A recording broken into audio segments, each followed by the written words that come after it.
ఇంకో విషయం కూడా చెప్పాలి అధ్యక్ష. అధ్యక్ష, ఇంతకుముందు ప్రభుత్వాలలో మనం అంతా చూసాం, ఇంత కూడా గాల్లో మాటలు, ఇంత ఏం చెప్తా ఉన్నారో ఏం చూపిస్తా ఉన్నారో కూడా అర్థం కాని పరిస్థితి. గ్రాఫిక్స్ అట్టే ఉండేటివి, ఆ మాటలు అట్టే ఉండేటివి. అదిగో మైక్రోసాఫ్ట్ అనేవాళ్ళు, అదిగో బిల్ గేట్స్ అనేవాళ్ళు, అదిగో బుల్లెట్ ట్రైన్ అని చెప్పి అనిపించే మాటలు, పెద్ద పెద్ద గొప్ప గొప్ప మాటలు అధ్యక్ష. కానీ అధ్యక్ష, నా నడక మాత్రం నేల మీదే అధ్యక్ష.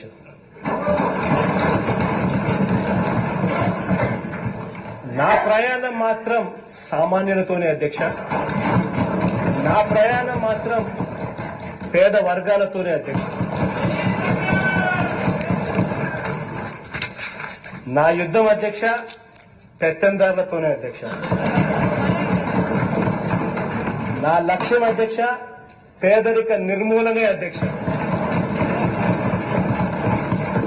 కాబట్టి అధ్యక్ష, నా ఎకనామిక్స్ వేరే అధ్యక్ష. అధ్యక్ష